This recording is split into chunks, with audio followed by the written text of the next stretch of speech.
सो hey guys, आज हम लोग स्टार्ट करने वाले हैं एक और नई एक्सरसाइज जो कि हमारी होने वाली 8.6 वाली एक्सरसाइज। लास्ट एक्सरसाइज होने वाली है इस चैप्टर की और इस बुक की भी। और ये एक चैप्टर अपन ने बहुत ही अच्छे तरीके से कंप्लीट करने वाले हैं आज इस लेक्चर के अंदर, जहां पे हम लोग आज सीखने वाले हैं एप्लीकेशन ऑफ डिफरेंशियल इक्वेशन। यहाँ पे अपने को तीन टाइप के मोस्टली क्वेश्चन एग्जाम में देखने मिलेंगे, जो कि हो सकता है पहला पॉपुलेशन ग्रोथ, दूसरा होगा आप लोग का रेडियो एक्टिव डीके, और तीसरा आप लोग का हो जाता है बच्चों एक होता है कि जो डिप्रिसिएशन वाले टाइप के क्वेश्चंस आते हैं। कोई भी चीज़ का वैल्यू कभी भी डिक्रीज होता है, तो डिप्रिसिएशन वाली चीज़ों मतलब कोई भी चीज़ अगर मैंने नई चीज़ खरीदी है तो उसका वैल्यू ऑब्वियसली साइकिल खरीदी उसका वैल्यू टाइम के साथ कम होगा, और कुछ चीज़ों की वैल्यू बढ़ती है। तो वही डिप्रिसिएशन और ये एप्रिसिएशन वाले टाइप के क्वेश्चंस भी आप लोग को देखने मिल सकते हैं। तो तीन टाइप के मोस्टली क्वेश्चन देखने मिलते हैं, और ये टाइप के क्वेश्चंस को आज हम लोग डिस्कस करने वाले इस लेक्चर के अंदर।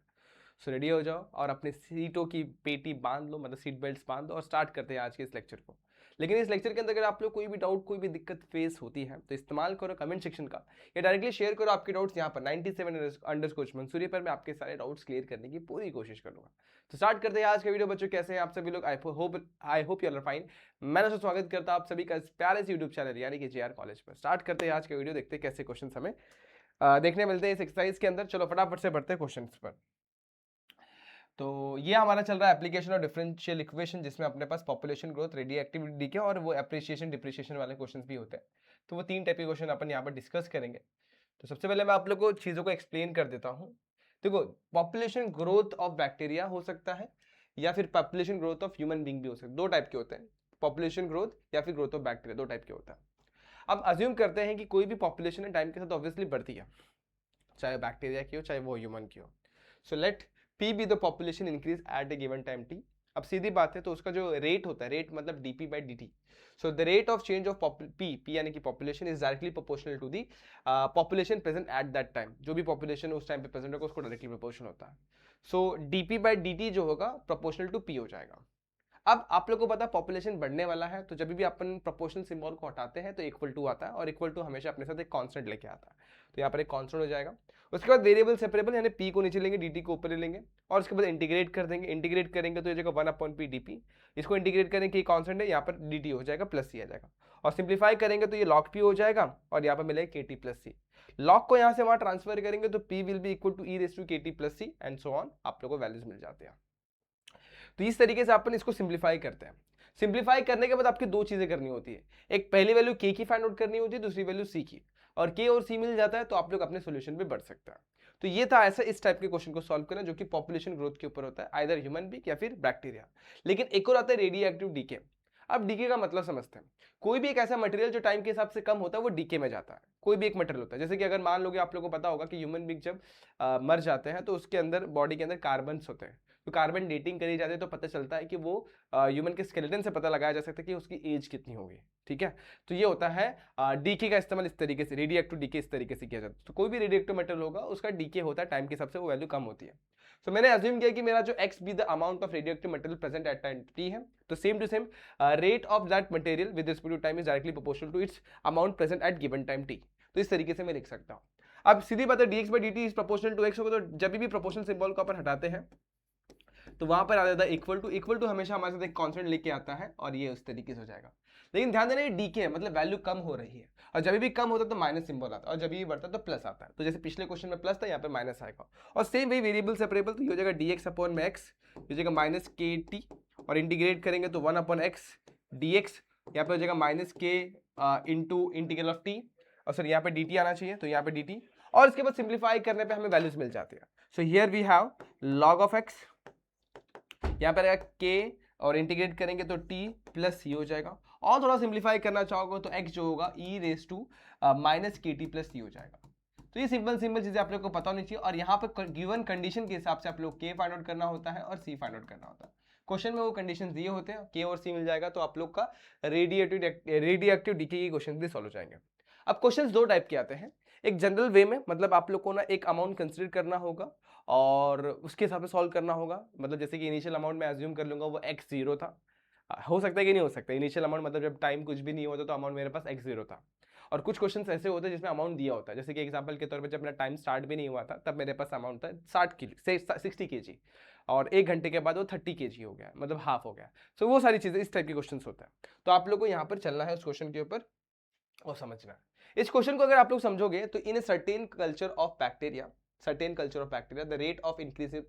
the rate of increase is proportional to the number of present. If it is found that the number is double in 4 hours, find the number of times the bacteria are increased in 12 hours.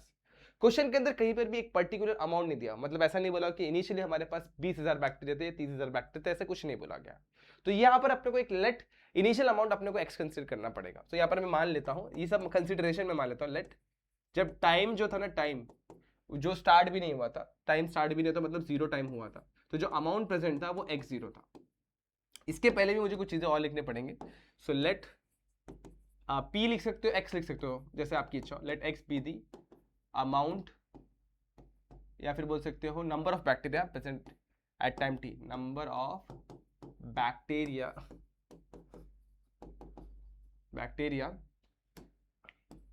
Present at time t। तो simple सी बात है, dx by dt जो होगा वो proportional to x हो जाएगा। सही बात है। अब ये भी आप लोगों को पता चल गया। इसके बाद क्या होगा? सो dx बाई dt को मैं वैसे रख देता हूँ, जैसे ही प्रोपोर्शनल का सिंबल आता है तो k आ जाता है और kx हो जाएगा। सही है। अब variable separable, so dx by x जो होगा वो k इंटू dt हो जाएगा। और आपको आगे के स्टेप्स पता है बच्चों। तो उसके बाद क्या हो जाएगा? इंटीग्रेशन होगा और 1/x dx हो जाएगा। और यहाँ पर भी इंटीग्रेशन हो, k तो कांस्टेंट है, यहाँ पे dt आ जाए, कुछ नहीं मतलब 1 है। और इंटीग्रेट करेंगे 1/x का हो जाता है log x, और यहाँ पर क्या आ जाएगा? k मेरा वैसे ही kt, और इंटीग्रेट करने के बाद कांस्टेंट ऑफ इंटीग्रेशन जरूर आता है। अब इसे पकड़ता हूँ इक्वेशन नंबर 1। इसके अंदर आपने को दो चीजें फाइंड आउट करनी है, पहला है k, दूसरा है c। अब कॉमन सेंस ये है कि यहाँ पर कोई भी वैल्यू नहीं दी गई है, तो मैं अज्यूम करता हूँ जब टाइम जो था ना, लेट जब टाइम जो था वो 0 था, उस टाइम पे हमारा जो अमाउंट था वो x0 था, मतलब इनिशियल अमाउंट अपने पास नहीं है, इसलिए मैंने वो x0 अज्यूम कर लिया हुआ। सो लॉग ऑफ, जब पुट करूंगा इसके अंदर, सो लॉग ऑफ x0 जो होगा वैसे ही रहेगा। टाइम स्टार्ट भी नहीं होता, टाइम 0 ही होगा, और k इंटू 0 0 प्लस c। तो लॉग ऑफ x0 जो होगा वो c की वैल्यू हो जाएगी। अब ये log ऑफ x0 की जो वैल्यू है, मतलब c जो है, जो log ऑफ x0 के बराबर है, उसमें इक्वेशन में मैं पुट करता हूँ। सो पुट करता हूँ c equal to log of x0 in 1। जैसे पुट करूंगा तो देखो मुझे क्या देखने मिल रहा है यहाँ पर। सो log ऑफ x मेरा वैसे ही रहेगा, kt मेरा वैसे ही रहेगा, प्लस log ऑफ x0 हो जाएगा। अब सिंस ये भी log का टर्म है, ये भी log का टर्म है, दोनों को एक साइड खींच लेता हूँ। So log of x minus log of x0 हो जाएगा, equal to k into T हो जाएगा। अब उसी के बाद देखो, जब भी दो log के टर्म सब्ट्रैक्शन में होते हैं तो that can be written as in division format, x upon में x0 इक्वल टू kt। अब इसे पकड़ लेता हूं मैं इक्वेशन नंबर 2। अब देखो मेरे को c मिल चुका है। देखो मैंने क्या बताया था, हमेशा जब भी इस टाइप के क्वेश्चन आते हैं तो अपने को दो वैल्यूज फाइंड आउट करनी होती है, k और c। सो k में तो नहीं मिला, बट c मिल चुका हुआ है, और c की वैल्यू अपन ने पुट कर दिया। अब k फाइंड आउट करना है। अब कंडीशन दिया हुआ है, देखो, if it is found that the number is double in 4 hours. क्या पता लगाया गया? एट टाइम जो हुआ 4 आवर हुआ, तो जो हमारा अमाउंट है ना वो डबल हो गया, मतलब इनिशियल जो अमाउंट था उसका डबल हो गया। तो क्वेश्चन में क्या बोला हुआ है? डबल। तो ये अमाउंट कितना हो जाएगा? 2 टाइम्स x0 हो जाएगा। अब इस वैल्यू को यहां पर पुट कर दो। सो जहां पर x है वहां पे 2x0 पुट कर दो, और जहां पर k है, k तो k रहेगा, t की वैल्यू 4 हो जाएगी। सो x0 कैंसिल, बचेगा यहाँ पर log ऑफ 2 और 4k बच जाएगा। सो 4 को अगर मैं नीचे ले लेता हूं, so 1/4 into log 2, that will be equal to k. So now we are having k का वैल्यू। अब this k वैल्यू अपन पुट करेंगे in equation number 2। So put करता हूं k equal to 1/4 log 2 into, so here we have log of x upon में x0 equal to 1/4 log of 2। सही है? पक्का एकदम क्लियर है? अब देखो सिंपल सी चीज है, आप लोग इसे कैसे कर सकते हो? देखो लॉग का एक रूल होता है, जब भी कोई भी नंबर आगे होगा ना। अच्छा एक चीज और, हाँ, यहाँ पर k इंटू टी, तो k की वैल्यू पुट कर दे, t रह गया। यहाँ पर मैं t मल्टीप्लाई में ऐसे करके लिख देता हूँ इस तरीके से। सो अब यहाँ पर रुकते हैं जरा, और इसी को डालता हूँ मैं इक्वेशन नंबर 3 भी डाल देता हूँ, चलेगा, कोई दिक्कत नहीं। इसी को मैं इक्वेशन नंबर 3 डाल देता हूँ, जहाँ पे मेरे दोनों कॉन्सेप्ट जो मुझे फाइंड आउट करने थे वो मुझे मिल चुके हुए। इतनी बातें आप लोग क्लियर है क्या? तो ये मेरा एक स्टैंडर्ड इक्वेशन बन चुका है, जो कि मेरा इस जो क्वेश्चन दिया उसका सॉल्यूशन निकालने में हेल्प करने वाला है। मतलब ये मेरा सॉल्यूशन ही है, जो कि जनरल सॉल्यूशन है। अब आपको क्वेश्चन में फाइंड क्या करने बोला, वो देखो, find the number of times the bacteria are increase in 12 hours. तो जब t की वैल्यू कितनी है? 12 है, तो हम लोग को x की वैल्यू कितनी हुई रहेगी वो पता लगाना है। चलो पुट करते हैं। सो t की वैल्यू सबसे पहले 12 पुट करता हूँ। So log of x upon में x0, तो ये 1/4 को वैसे रख देता हूँ, ये 12 को मैं आगे लिख लेता हूँ और log ऑफ 2 हो जाएगा। ये t की वैल्यू कितनी है 12 है जो मैंने यहाँ पर पुट करी है। सो 4 × 3 हो जाएगा। अब देखो क्या होने वाला है। सो log ऑफ x अपॉन में x0 वैसे ही रहेगा, ये 3 जो बचा है 3 log 2 में यहाँ पर लिख देता हूँ। अब अगले स्लाइड पे चलते हैं। सो log ऑफ x अपॉन में x0 को मैं वैसे ही रख देता हूँ। 3 log 2 जो लिखा हुआ है उसे log 2 के पावर में क्यूब भी लिख सकते हो, आपको पता है वो rule, m log x is written as log of x to the power m, वो रूल का इस्तेमाल किया हुआ है। दोनों साइड से log को कैंसिल किया होता है, x अपॉन x0 जो होगा 2 का क्यूब के बराबर होगा, यानी कि 8 के बराबर होगा। सो x जो होगा वो 8 × x0 होगा। तो आप लोग को अब समझ में आ गया, जब टाइम जो होगा 12 hour होगा तो हमारा जो पॉपुलेशन होगा वो 8 टाइम्स बढ़ चुका होगा। So therefore population increased by 8 times, 8 times से बढ़ चुका होगा। समझा? इस तरीके से आप लोगों को क्वेश्चन को सॉल्व करना होता है। कंसेप्ट को समझना है, पहले आप लोग को ये स्टैंडर्ड इक्वेशन बना लेना है, के और सी की वैल्यू गिवन कंडीशन के हिसाब से फाइंड आउट करनी है, और फाइनली जो क्वेश्चन में पूछा हुआ, जो भी पूछा हुआ, देखो ये पूछा हुआ था टाइम टी के बाद 12 आवर जो होगा वो तब हमारा जो पॉपुलेशन कितना टाइम इंक्रीज हुआ रहेगा वो पता लगाना है। तो बस इस तरीके से क्वेश्चन सॉल्व होता है। अब ये था पॉपुलेशन इंक्रीज वाला, जिसमें आपने कोई भी वैल्यूज, इनिशियल वैल्यूज नहीं दी गई थी, इसलिए अपन ने eight t = 0 x = x0 consider किया था। अब कुछ क्वेश्चंस ऐसे होते हैं जहां पे अपने को क्वेश्चंस में चीजें दी गई होती हैं। अब इसको पढ़ते हैं। If the population of town in increase at a rate proportional to the population at that time, अब इस केस में हम लोग को पॉपुलेशन की बात करी गई है। सो लेट p जो है मेरा be the population of the city at given time t, at given time t। अब क्वेश्चन में क्या बोला गया है कि यही जो पॉपुलेशन है उसका जो रेट है, मतलब dp/dt मतलब वही रेट होता है, रेट का मतलब with respect to time is proportional to population present. Population बढ़ता है कि हमेशा घटता है? ऑब्वियसली बढ़ता होगा। तो जब हम लोग प्रोपोर्शनल को उठाएंगे तो k टाइम्स p हो जाएगा, यानी पॉजिटिव k आएगा। अब वेरिएबल सेपरेबल अप्लाई करेंगे तो dp/p will be equal to k dt, और जब इंटीग्रेट करेंगे ना तो इंटीग्रेशन ऑफ 1/p dp हो जाएगा, और यहाँ पे k constant, integration of dt हो जाएगा। इंटीग्रेट करेंगे इसको तो यहाँ पे मिलेगा मुझे log ऑफ p, और यहाँ पे इंटीग्रेट करूंगा तो kt और प्लस c लिखना नहीं भूलना। इसे मैं पकड़ लेता हूँ इक्वेशन नंबर 1, जो कि मेरा एक बहुत इंपॉर्टेंट इक्वेशन है जिसमें मुझे k और c की वैल्यू फाइंड आउट करनी है। अब आगे बढ़ते हैं। If the population increases from 40,000 to 60,000, population पहले जो था वो 40,000 था और बाद में कितना हो गया 60,000 हो गया, कितने साल के बाद? 40 साल के बाद। सो पहला कंडीशन समझो, जब टाइम 0 था हमारा जो पॉपुलेशन था वो कितना था? 40,000 था। ये बात को समझना है आप लोग को, बस इसे यहाँ पर पुट करते हैं। सो यहाँ पर मैं जब पुट करूंगा so log of 40,000 is equals to k into 0 plus c. So c will become log of 40,000। अब ये जो वैल्यू मिली ना हम लोग को, बस इसे यहाँ पर अपने को पुट करना है। एक काम करता हूँ, यहाँ पे एक स्ट्रेट लाइन में खींच लेता हूँ, ज्यादा अच्छा होगा। ओके, सो पुट करता हूँ log of c equal to log of 40,000, actually में ऐसे लिखना है, तो पुट करता हूँ c equal to log of 40,000 in 1। अब जैसे पुट करूंगा देखो क्या होगा, यहां पर मुझे log ऑफ p मुझे वैसे ही दिखाई देगा, k मुझे वैसे ही दिखाई देगा, t भी, और यहां मिलेगा log ऑफ 40,000। अब देखो यहाँ पे दो log के टर्म्स है, तो क्यों ना उन्हें एक साइड ले लिया जाए। So log of p minus log of 40,000 that will be equal to k into T, और log के दो टर्म जब भी सब्ट्रैक्शन में होते that can be written in the format of division. सही है यहाँ तक? Equal to k into T. अब देखो यहाँ पर मेरे पास एक ही अननोन कांस्टेंट बचा हुआ है k, c तो मिल चुका है, इसे पकड़ लेता हूं इक्वेशन नंबर 2। अब अगले स्टेप पे बढ़ता हूं। क्वेश्चन में देखो एक और कंडीशन दिया गया था, 40 से हमारा जो 40,000 से 60,000 पे पहुंच गया जब टाइम कितना हो गया 40। सो अब देखो यहाँ पर जब t की वैल्यू 40 है तो हमारा जो पॉपुलेशन है 40 ईयर्स, जो पॉपुलेशन है वो कितना हो गया? 60,000 हो गया। बस इसे यहाँ पर पुट करना है। So therefore log of 60,000 upon में 40,000 वैसे इक्वल टू k इंटू 40 हो जाएगा। 0 0 0 0 कैंसिल, बचेगा 6 अपॉन में 4 दैट इज 3/2, और 3/2 can be written as log of 1.5। So log of 1.5 जो होगा वो 40k के बराबर होगा। 40 इंटू k, 40 नीचे ले लेंगे तो 1/40 जो होगा log 1.5 के साथ वो k के बराबर हो जाएगा। So now we are having the value of k also. इसे पुट करेंगे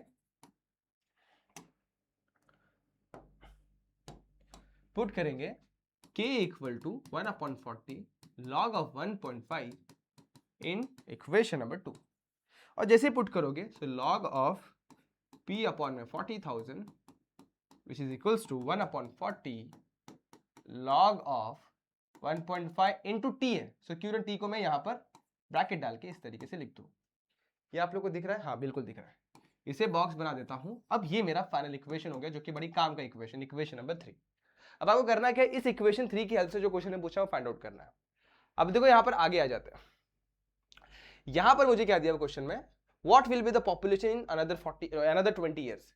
अब बचे हुए 20 ईयर्स में हमारा पॉपुलेशन कितना होगा वो हमें पता लगाना है। अब अनदर 20 ईयर्स का मतलब क्या है, आगे आने वाले 20 ईयर्स में हमारा पॉपुलेशन कितना हो जाएगा वो हमें पता लगाना है। अब वो कैसा पता चलेगा, बस वैल्यूज को तो पुट करना है। सो टी की वैल्यू डायरेक्टली यहां पर पुट करो, you will have your solution. अब क्वेश्चन में टी क्या बोला, अनदर 20 ईयर, मतलब आगे के 20 ईयर्स में क्या पॉपुलेशन बनने वाला है। बात समझ में आ रही है आप लोग को? समझ रहे क्या बोल रहा हूं? सो बस वो वैल्यू को अपन यहां पर पुट कर देंगे और सॉल्यूशन मिल जाएगा। तो देखो क्वेश्चन बड़ा सिंपल है, वैल्यूज को पुट करना है, सॉल्यूशन बहुत इजीली मिलेगा। अब अनदर 20 ईयर का मतलब समझते हैं। पहले तो 40 साल हो चुके हैं, मतलब अनदर 20 ईयर उसके आगे वाले 20 ईयर, मतलब क्या, टाइम की जो वैल्यू है ना यहाँ पे पुट करना हमें, टाइम 20 नहीं पुट करना, अनदर 20 मतलब 40 + 20 यानी 60 ईयर हमारा पॉपुलेशन कितना होगा वो हमें पता लगाना है।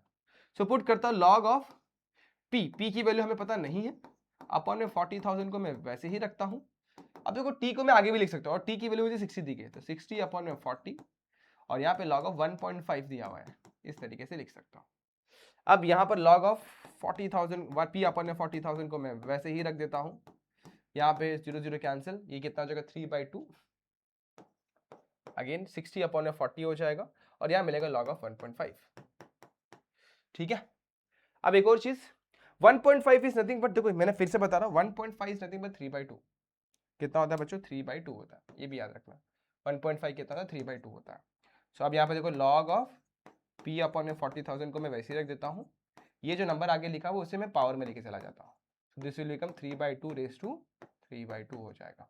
दोनों साइड से अगर मैं लॉग को कैंसिल करता हूँ, सो p अपॉन में 40,000 जो होगा, p अपॉन में 40,000 यहाँ पर बच गया है, और यहाँ पर मेरे पास बचा हुआ है 3/2 अपॉन में 3/2। अच्छा एक चीज मैं यहाँ पे अभी एक्सप्लेन करने वाला हूँ, इस 3/2 को मैं ऐसे लिख सकता हूँ, देखो कैसे, इस तरीके से भी मैं लिख सकता हूँ। बात समझ में आ रही है? अब अगला स्टेप क्या होगा वो समझो। 3/2 रेशो 3/2 लिख दिया। अब अगला स्टेप आप लोग को सोल्यूशन निकाल कर देने वाला, वो कैसे, देखो यहाँ पर। सो p अपॉन में 40,000 को मैं वैसे ही रख रहा हूं। यहाँ पर 3/2 रेज़ टू 1/2 हमें दिया गया है, इसका मतलब क्या, देखो समझा, 3/2 रेज़ टू 1/2 का मतलब 3/2 का स्क्वायर रूट होता है, और इसे क्यूब दिया हुआ है। सो p अपॉन में 40,000 जो होगा वो क्या हो जाएगा, 3/2 के स्क्वायर रूट का क्यूब। अब 3/2 का स्क्वायर रूट कितना है हमारे पास, 1.2247, तो यहाँ पर लिखता हूं 1.2247, इसका क्यूब निकालो। क्यूब मतलब कि इसको नंबर को 3 बार मल्टीप्लाई कर लेना है। अब वो मैं यहाँ पर कैलकुलेटर में कर लेता हूँ। अब मेरे पास टाइम थोड़ा सा कम है, आप लोग ट्राई करना, अच्छे से ट्राई करना। 1.2247 यही है, इसका क्या करना है, अपने को क्यूब लेना है, तो क्यूब ले लेता हूँ 1.8369, तो यहाँ पर लिखता हूँ 1.8369, और ये 40,000 जो डिवीजन में ना, इसको यहाँ पे उठा के मल्टीप्लाई में लिख देता हूँ, और इस वैल्यू को मैं 40,000 से मल्टीप्लाई कर देता हूँ। सो क्या है हमारे पास, 69 इंटू 40,000 कितना आ गया, 73476। ये हमारा पॉपुलेशन आफ्टर कितने ईयर बच्चों, 73476 आफ्टर 60 ईयर्स, मतलब अनदर 20 ईयर में ये हो जाएगा। ये अप्रॉक्सीमेट वैल्यू है, एग्जैक्ट वैल्यू नहीं है, तो ये हमारा करेक्ट आंसर आता है। सो होपफुली आप लोगों को ये क्वेश्चन समझ में आ गया होगा, और आपका आंसर इसके अप्रॉक्सीमेट में चल जाएगा, 73 चल जाएगा, और आगे ये 476 है, उसे 480 भी आप लोग लिख सकते हैं। बहुत परफेक्ट आंसर है। तो ऐसे ट्राई करना है, ऐसे सॉल्व करना है इस क्वेश्चन को। कॉम्प्लिकेटेड पार्ट जो है ना बच्चों, ये लास्ट का पार्ट है जो आप लोग को थोड़ा डिफिकल्ट लग सकता है। पावर में लेके जाने के बाद 3/2 फिर क्या होगा, और उसके बाद के स्टेप्स जो यहाँ पर लिखे वो क्या होगा, वो आप लोग को थोड़ा सा कंफ्यूजन में डाल सकता है। बाकी है क्वेश्चन बड़ा इजी। सो होपफुली आप लोग को ये क्वेश्चन सेकंड वाला भी समझ में आया होगा। बहुत सिंपल सा क्वेश्चन है जो कि आप लोग यहाँ पे देख के समझ सकते हैं। थर्ड क्वेश्चन में आ जाओ, ये भी सेम फॉर्मेट से ही करना है। The rate of growth of bacteria is proportional to the number of present. If initially there was 1,000 bacteria and the number of double in 1 hour, find the number of bacteria after 5/2 hours. √2 की value 1.414 दी गई है। अगर मैं इस question को explain करना चाहूँ ना, तो जो पहला क्वेश्चन है ना, एक्जैक्टली सेम तरीके से आप लोगों को यहाँ तक करना है, इक्वेशन 1 तक सेम करना है, और कंडीशन बस अब यहाँ पे अलग दी गई है। पहला क्वेश्चन कहा गया सेम वैसे ही करना है, बैक्टीरिया वाला ही क्वेश्चन है, जो इक्वेशन नंबर 1 है वहां तक सेम टू सेम वैसे ही करना है, एग्जैक्टली सेम, सब कुछ सेम यहां तक वही लिखना है। और यहाँ पर टाइम इक्वल टू जब 0 है तो x की वैल्यू क्वेश्चन में दे दी गई है। देखो यहाँ पर जब टाइम हमारा 0 हुआ था तो इनिशियल हमारे पास 1000 बैक्टीरिया थे। तो आप लोग को जो इक्वेशन बनने वाला है वो आप लोग को ध्यान में होना चाहिए ताकि गड़बड़ ना हो। सो इक्वेशन क्या था, लॉग ऑफ x जो था वो था kt प्लस सी के बराबर था। ये इक्वेशन 1 था जो आप लोग को पता आप लोग क्या करना है, वो क्वेश्चन नंबर 1 से आप लोग फॉलो करो, जो मैंने आप लोग को बताया हुआ वहां से फॉलो करो। अब क्वेश्चन में क्या दिया हुआ है, जब टाइम की वैल्यू 0 है तो हमारी x की वैल्यू कितनी है, 1000, ये पहला कंडीशन दिया गया है, ठीक है। सो टाइम की वैल्यू 0, x की वैल्यू 1000, तो ये जगह लॉग ऑफ 1000 k इंटू 0 और प्लस सी। सो हमारे पास जो लॉग ऑफ 1000 जो मिलेगा वो c की वैल्यू मिल जाएगी, और इसे मैं पुट कर दूंगा 1 में, पुट इन 1 में पुट कर दूंगा। सो मेरे पास एक नया इक्वेशन आएगा, so that is log of x वैसे ही, k इंटू टी वैसे ही, प्लस यहाँ पर लॉग ऑफ 1000 मिल जाएगा। अब आप लोगों को पता है लॉग ऑफ 1000 लॉग के दो टर्म से सेम जैसे दिख रहे हैं, तो एक साइड कर लो, minus log of 1000 equal to kt। जब सब्ट्रैक्शन में होता है तो डिवीजन में लिखे जा सकता है। ये हो गया इक्वेशन नंबर 2। तो हम लोग ने एक कांस्टेंट k निकाल, c निकाल लिया, k की बारी है। Second condition, and the number is doubled after 1 hour. So जब t की वैल्यू 1 आवर हुई तो हमारा जो नंबर ऑफ बैक्टीरिया वो डबल हो गया, यानी कि 2000 हो गया। ये क्वेश्चन में दिया गया, बस पुट कर देना है इसे। सो लॉग ऑफ 2000 अपॉन में 1000 is equals to k into T की वैल्यू 1 है, cancel cancel cancel. So k की वैल्यू जो मिलेगी वो log 2 मिल जाएगी। इसे अपन पुट करेंगे इक्वेशन 2 में। जैसे ही पुट करेंगे एक नया इक्वेशन मिलेगा, so that is log of x upon में 1000 इज इक्वल्स टू k की वैल्यू कितनी, देखो t को मैं आगे लिख लेता हूं, k की वैल्यू कितनी, log 2 है। सही है यहां तक। अब क्वेश्चन में क्या दिया, इसे पकड़ लेता है इक्वेशन नंबर 3 जो कि हमारा फाइनल इक्वेशन होगा। अब क्वेश्चन में क्या दिया हुआ है, हमें फाइंड करना नंबर ऑफ बैक्टीरिया, यानी कि हमें फाइंड करना है x की वैल्यू जब हमारा t की जो वैल्यू होगी वो 5/2 आवर्स होगी। बस यहाँ पे इसको पुट कर देना। सो लॉग मेरा वैसे ही रहेगा, x की वैल्यू मुझे फाइंड करनी है, t की वैल्यू मुझे 5/2 दे दी गई है, और log ऑफ 2 वैसे रखा हुआ है। जो पिछले क्वेश्चन में अप्लाई किया जैसे सेकंड क्वेश्चन में, वही फंडा यहाँ पर भी यूज करना है। दैट इज 5/2 को पावर में ले लेंगे, सो log ऑफ 2 अपॉन में 5/2, दोनों साइड से log कैंसिल करूंगा, यहाँ मुझे मिलेगा log of 1000, sorry x upon में 1000, 2 raise to 5/2 can be written as 1/2 raise to 5 भी लिख सकते हैं। सो x अपॉन में 1000 को मैं वैसे ही रख देता हूँ, 1/2 रेज़ टू 5, 1/2 रेज़ टू 1/2 का मतलब √2 होता है, और √2 की वैल्यू क्वेश्चन में दे दी गई है। लेकिन इसे सिंप्लीफाई करते हैं थोड़ा सा, √2 इंटू, देखो इसको सिंप्लीफाई करके मैं बताता हूँ आप लोग को, √2 रेज़ टू 5 मतलब कि, तो √2 को 5 और मल्टीप्लाई कर दो तो ज्यादा इजी हो जाएगा। देखो √2 इंटू √2 2, √2 इंटू √2 2, 2 2 4, तो ये जो 4 नंबर है ना, ये आप लोग को 4 निकाल कर देते हैं। x अपॉन में 1000 को मैं वैसे ही रख देता हूँ, ये हो जाएगा, ये हो गया 2, ये हो गया 2, और ये √2 की वैल्यू क्वेश्चन में दी गई 1.414। अब 1000 को उठा के वहां पे लेके मल्टीप्लाई कर देंगे, तो x will be equal to 1000 multiply by 2 2 4 into 1.414, ठीक है। सो फाइनली अपने को 4 से मल्टीप्लाई करना, 1000 से मल्टीप्लाई कर देना, 4 4 16 1 यहाँ पे, 4 1 4 1 5, 4 4 16 1 यहाँ पर, और 4 1 4 1 5, और 1000 इधर पे एक नंबर के बाद 3 नंबर के बाद पॉइंट आएगा, लेकिन 1000 से मल्टीप्लाई करते ही वो 5656 हो जाएगा। So this is what your answer. Last में स्टेटमेंट लिख देना है, the number of bacteria after कितना आर 5/2 यानी 2.5 आर के बाद 5656 हो जाएगा। तो इस तरीके से इस क्वेश्चन का भी सोल्यूशन मिल जाता है। क्लियर हो गया ये क्वेश्चन। अब मैं चाहता हूँ कि फोर्थ क्वेश्चन आप लोग ट्राई करो, बहुत सिंपल क्वेश्चन है, कंडीशन वही है, पॉपुलेशन के बारे में दिया गया है, सब कुछ एकदम साफ साफ दी गए हैं, आपको फाइंड करना पॉपुलेशन ऑफ द टी, मतलब आप लोग को बस जब टाइम टी दिया जाएगा वो इक्वेशन नंबर 3 आप लोग को बना के रखना है, वो इक्वेशन नंबर जो इक्वेशन 3 आप लोग बना रहे हैं ना, अब से हम लोग लास्ट में बस जब देखो जैसे यहाँ पर दिखा देता हूँ, इक्वेशन 3 जो यहाँ तक बना के रख रहे हैं, बस आप लोग को यहीं तक रखना, लास्ट के कंडीशंस में आप लोग को फाइंड कुछ भी नहीं करना, बस यहाँ तक बना के रख देना। तो ये क्वेश्चन आप लोग ट्राई करना, ये आप लोग को आ जाएगा, मैं मानता हूँ बहुत ईजी क्वेश्चन है, बहुत ईजिली किया जा सकता है, तो ये आप लोग ट्राई करेंगे। क्वेश्चन नंबर 5 में आप लोग को एक्सप्लेन करा देता हूँ। दो क्वेश्चन में क्या दिया हुआ है, the rate of depreciation of a machine is inversely proportional to the square of t+1 where v is the value of machine and t is year after it was purchased. देखो हम लोग क्या बोला गया है, रेट ऑफ डिप्रिसिएशन, रेट मतलब ये dv/dt जो दिया हुआ है वो क्या हुआ है, प्रोपोर्शनल बोला है किसको, वन प्रोपोर्शन बोला, कैसे इनवर्सली प्रोपोर्शनल बोला गया है t+1 के स्क्वायर को। तो इस तरीके से क्वेश्चन में दिया गया। अब जब डिप्रिसिएशन मतलब क्या होता है, इस बात को आप लोगों को समझना होगा। डिप्रिसिएशन में हमारा रेट डिक्रीज होता है, जैसे डीके होता है ना, वैसे डिप्रिसिएशन होता है। तो ये बात अगर आप लोग समझ गए तो ये क्वेश्चन बहुत इजीली सॉल्व हो जाएगा, ठीक है। सो डिप्रिसिएशन में अपना क्या होता है, रेट डिक्रीज होता है। तो जब अपन यहाँ पे प्रोपोर्शन का सिंबल हटाएंगे ना, तो यहाँ पर अपना कांस्टेंट जो आएगा वो नेगेटिव सिंबल के साथ आएगा। वो बहुत इंपॉर्टेंट चीज है, ये आप लोगों को समझ में आया तो बहुत अच्छी बात है। क्योंकि डिप्रिसिएशन मतलब क्या होता है बच्चों, रेट का डिक्रीज होना होता है। और जब रेट डिक्रीज होगा तो कांस्टेंट जो आएगा ना वो आएगा ही, प्रोपोर्शन को हटाएंगे तो कांस्टेंट आता है, लेकिन माइनस सिंबल के साथ आता है, ठीक है। अब इसे सिंप्लीफाई करना है वेरिएबल सेपरेबल करके। सो वेरिएबल सेपरेबल मतलब कि dt को वहां पे लेके जाएंगे और ऐसे रखेंगे, dv वैसे रखता हूँ, माइनस के वैसे रख देता हूँ। यहाँ पर आएगा 1/t+1 का होल स्क्वायर और यहाँ पे आ जाएगा dt। So now next step क्या होगा, इंटीग्रेट कर देना और सिंप्लीफाई करने की तरफ बढ़ना। So here we have integration of dv, और कुछ नहीं मतलब 1 है, माइनस के तो कॉन्स्टेंट को साइड में लिख दूंगा, और यहाँ पर क्या है, इंटीग्रेशन ऑफ 1/t+1 का स्क्वायर है। सो t+1 का square can be written as t+1⁻² और यहाँ पे dt है। अब करते हैं सॉल्व। 1 का integration with respect to v होगा, माइनस के वैसे ही इसको सिंप्लीफाई कर देते हैं। So this will become t+1 -2+1 और यहाँ मिलेगा +c। देखो k को मैं वैसे ही रख रहा हूँ, यहाँ पर t⁻² -2+1, so -2+1 is nothing but -1/-1 plus, ये माइनस प्लस।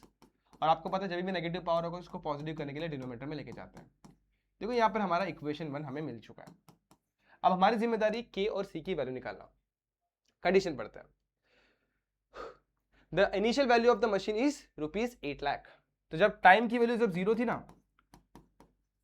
तो हमारा इनिशियल वैल्यू यानी कि वैल्यू है वो कितनी है, 8 लाख है। 8 लाख, हाँ 8 लाख, 8 लाख है। सो 8 लाख यहाँ पे पुट कर देता हूँ, 8,0,0,0,0। k की वैल्यू हमें पता नहीं है, इसके वाले पता है 0 + 1 +c। तो अब सॉल्व करेंगे तो यहाँ पे मुझे मिलेगा 8 = k + c। इसे पकड़ लेता हूँ मैं इक्वेशन नंबर 2। सो अब यहाँ पे मेरे पास k और c दोनों भी नहीं आए। चलो एक और कंडीशन पुट करके देखते हैं। दूसरा कंडीशन क्या दिया हुआ है, and value is decreased to ₹1 lakh, decrease हो गया 1 लाख से कम हो गया फर्स्ट 1 साल के बाद। मतलब डिक्रीज्ड मतलब क्या, 1 साल से कम हो गया, सॉरी 1 लाख से कम हो गया। सो जब टाइम की वैल्यू कितनी हुई, 1 ईयर हुई। सो पुट करता हूँ टाइम 1 ईयर, तो जो मेरा अमाउंट यानी वैल्यू जो है वो 1 लाख से कम हो गया। मतलब पहले जो था 8 लाख था, अब बचेगा सिर्फ 7 लाख, 1 लाख से कम हुआ है। सो बस पुट करता हूँ वैल्यू में 7 लाख, k की वैल्यू हमें पता नहीं है, t की वैल्यू हमें पता है 1 + 1 + c भी हमें पता नहीं। सही है, यहां तक देख लो अच्छे तरीके से, साफ समझ में आ रहा है। तो 1 + 1 जो कि 2 हो जाएगा, और दोनों इक्वेशन को अपन सब्ट्रैक्ट करेंगे तो हमें हमारा सॉल्यूशन मिलता हुआ दिखाई देगा। समझाता हो कैसे, देखो यहाँ पर। तो this will become 7 lakh, this will become k/2 + c। अब ये हो गया मेरा इक्वेशन नंबर 3। पकड़ लेता हूं, इन दोनों को सब्ट्रैक्ट कर देता हूं। तो सब्ट्रैक्टिंग 3 फ्रॉम 2, सब्ट्रैक्ट करूंगा तो 8 लाख में 7 लाख बच जाएगा, तो बचेगा 1 लाख। k में से k/2 माइनस करेंगे तो k/2 बचेगा। देखो मतलब जैसे 1 में से 1/2 माइनस करते हैं, 1 में से हाफ माइनस किया तो हाफ बचता है, और c में से c माइनस किया तो c गायब। So here we have k as 2 lakh. k की वैल्यू हमें कितनी मिल गई, 2 लाख। k मिल गया, k की वैल्यू 2 लाख यहाँ पे पुट कर दो, सब्ट्रैक्ट करेंगे। सो पुट करता हूं k इन 2, तो c विल बिकम 2 पुट करेंगे, सब्ट्रैक्ट करेंगे, यहाँ पर 8 में से 2 जाएगा तो बचेगा 6, तो 6 लाख हमें c मिल गया। तो अब ये जो k और c की वैल्यू यहाँ पर डायरेक्टली पुट कर दो। क्वेश्चन में क्या बोला, फाइंड इट्स वैल्यू आफ्टर 6 साल के बाद इसकी वैल्यू क्या बनेगी। तो जो इक्वेशन 1 है ना, उसमें पहले k की वैल्यू पुट कर देते हैं और c की वैल्यू। तो यहाँ पर क्या है, t+1 है, यहाँ पर k है और यहाँ पर c है। तो c इज वॉट 6 लाख और k इज वॉट 2 लाख, यहाँ पे मैंने पुट कर दिया। ये जो मेरा है फाइनल इक्वेशन बना हुआ है। इसे पकड़ लेता हूँ मेरा इक्वेशन नंबर 4, जो कि मेरा बड़ा इंपॉर्टेंट इक्वेशन है। ये मेरा मतलब मेन इक्वेशन यही है। अब यहाँ पे आप लोग को पुट करना होगा t = 12 और v की वैल्यू क्या बनेगी वो हमें फाइंड आउट करना, वैल्यू आफ्टर 12 ईयर।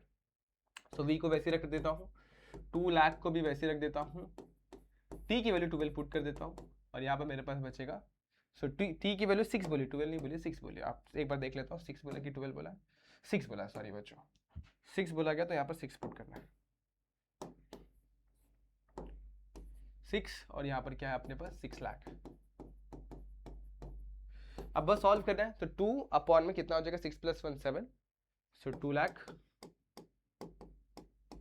अपॉन में 7, 6 इंटू, अब देखो सिंपल चीज ये है कि आप लोग पहले डिवाइड कर दो फिर ऐड कर दो, या फिर क्रॉस मल्टीप्लाई करके पहले मल्टीप्लाई ऐड फिर डिवीजन कर दो। तो पहले क्रॉस मल्टीप्लाई कर देता हूँ, 6 7 जा 42 लाख हो जाएगा, अपॉन में कितना आ जाएगा 7, 42 + 2 44,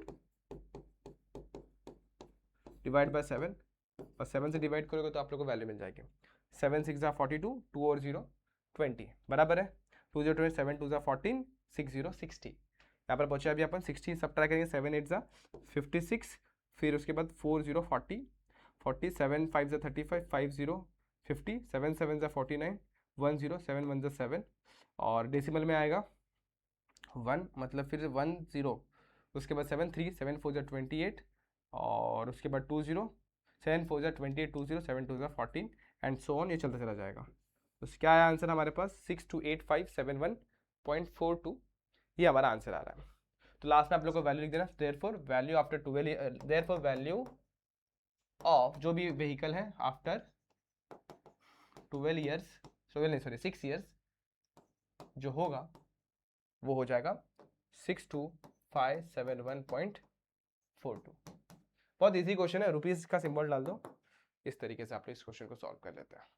तो यहाँ पर हमारे पास 5 क्वेश्चन थे, 5 में से 4 लगभग मैंने करवा दिए, और चौथा जो क्वेश्चन मैंने नहीं करवाया हुआ है वो मैंने आप लोगों को बताया कि एक फॉर्मेटिंग से करना है, जो मैंने अच्छे तरीके से एक्सप्लेन कर दिया हुआ है। सो होपफुली आप लोगों को ये पूरा का पूरा चैप्टर जो है अच्छे तरीके से समझ गया होगा, कोई भी डाउट कोई भी दिक्कत नहीं आई होगी, पूरा चैप्टर अच्छे तरीके से एक्सप्लेन करा हुआ है, और पूरे लगभग मैंने काफ़ी सारे क्वेश्चंस कराए हैं इस चैप्टर के अंदर, बहुत ही कम क्वेश्चन स्किप करे हुए हैं जो कि आप लोग को सेम टाइप लगे होंगे, तभी मैंने आप लोग को दिया होगा, अदरवाइज मैंने बहुत ही कम क्वेश्चन आप लोग को सॉल्व करने के लिए दिए, सारे क्वेश्चन लगभग मैंने ही कराए। सो होपफुली ये चैप्टर आप लोग को अच्छी तरीके से समझ गया होगा, कोई डाउट कोई दिक्कत नहीं आई होगी। फिर अगर आप लोग कोई भी डाउट दिक्कत फेस हो रही है तो you can directly ask me in the question comment section, या फिर आप लोग डायरेक्टली मुझे मैसेज करके इंस्टाग्राम पे भी पूछ सकते हैं। तो बच्चों आज के लिए बस इतना ही, होप वीडियो आप लोग को समझ में आई, अगर समझ में आई है तो like this video, share this video, subscribe our channel. मिलते हैं नेक्स्ट वीडियो में जहाँ पे अपन कुछ और नए क्वेश्चन डिस्कस करेंगे, तब तक के लिए stay tuned, goodbye and take care. मतलब मेरे हिसाब से कुछ और नए वीडियोस में अपन मिलेंगे जहाँ पे अपन कुछ और नई चीज़ें डिस्कस करेंगे। फिलहाल के लिए तो ये मैथ्स 1 तो कंप्लीट है, अगर हो सके तो मैथ्स 2 के भी कुछ चैप्टर्स में आप लोगों को कंप्लीट कराने की कोशिश करूंगा। तब तक के लिए stay tuned, goodbye and take care. फिर मिलेंगे ऐसे किसी लेक्चर में, तब तक के लिए ध्यान रखो बच्चों।